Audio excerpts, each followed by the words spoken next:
फोर्बर की गोलियों की बौछार का सामना करते हुए वेनॉम बिल्कुल भी घबराया नहीं। उसने फेंके गए स्मोक ग्रेनेड को हाथ में पकड़ा और उसे निचोड़ दिया। धुएं में वेनॉम की शक्ल एक भूतिया प्राणी की तरह दिखाई दी, जिससे पुलिस उसके मूवमेंट को नहीं देख सकी। कुछ ही पल में कई पुलिसकर्मी अंधेरे में फंस गए। वेनॉम ने अपने चूस छूने वाले अंग जैसे टेंटाकल फैलाकर उनकी बंदूकें अपने कब्जे में ले ली, फिर उन्हें गोल करके वापस फेंक दिया। उसने एक पुलिसकर्मी के पैर पकड़कर जमीन पर पटक दिया और लगातार हमला करता रहा। कुछ ही समय में सभी पुलिसकर्मी नष्ट हो गए। अंत में उसने एक भाग्यशाली दर्शक को पकड़ लिया और खाने की तैयारी करने लगा।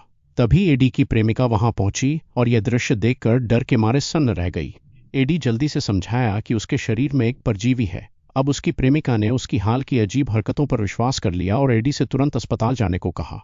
जब डॉक्टर फिर से एडी पर एमआरआई करने वाले थे, वेनॉम गुस्से में आया और डॉक्टर की गर्दन पकड़ ली। प्रेमिका ने तुरंत मशीन चालू कर दी।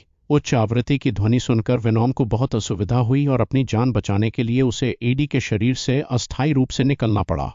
वेनॉम के चले जाने के बाद एडी ने उसके प्रति अब पुराने दिनों की भावनाओं को छोड़कर ताना मारा और बिना मुड़े अस्पताल से चला गया। लेकिन जैसे ही वह लिफ्ट में गया, उसे ड्रेक के लोग पकड़ लिया। ड्रेक ने एडी से वेनॉम के ठिकाने के बारे में पूछा, लेकिन एडी सहयोग नहीं कर रहा था। इसका असर ड्रेक के भीतर की क्रोधी शक्ति पर पड़ा। यह शक्ति वेनॉम से भी अधिक शक्तिशाली और क्रूर थी। एडी अब पूरी तरह से अप्रयुक्त हो गया था।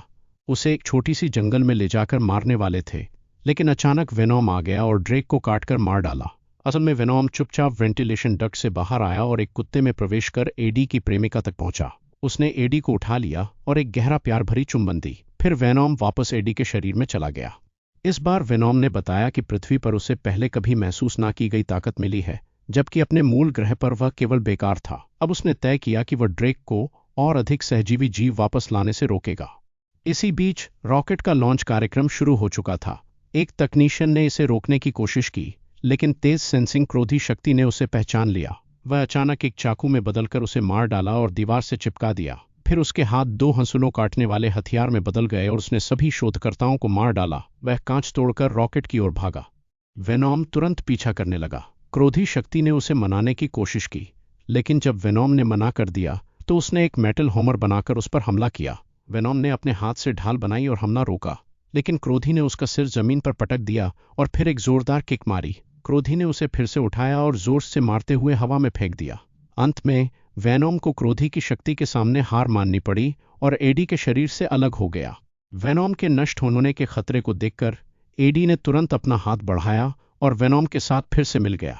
इस समय एडी की प्रेमिका ने उच्च आवृत्ति ध्वनि चालू कर दी। दोनों को अपनी जान बचाने के लिए शरीर से बाहर निकलना पड़ा। ड्रेक को एडी ने एक पंच मारा, लेकिन जैसे ही वह मुड़ा, उसकी छाती में एक तेज ब्लेड घोंप दी गई। क्रोधी ने उसे ताना मारा और फिर अंतरिक्ष यानी की ओर भाग गया। भाग्यवश छिपे हुए वेनॉम ने बाहर निकलकर एडी के साथ फिर से विलय कर लिया। उसने एक बड़ा कूद लगाकर अंतरिक्ष यान पकड़ लिया और अपने छाती के ब्लेड से ईंधन भंडार काट दिया। क्रोधी और ड्रेक आग में जलकर राख हो गए। इसके बाद एडी और वेनॉम ने नियम बनाए कि अब केवल बुरे लोगों का ही मस्तिष्क खाया जाएगा। इसी समय एक लुटेरा फिर से सामने आ गया।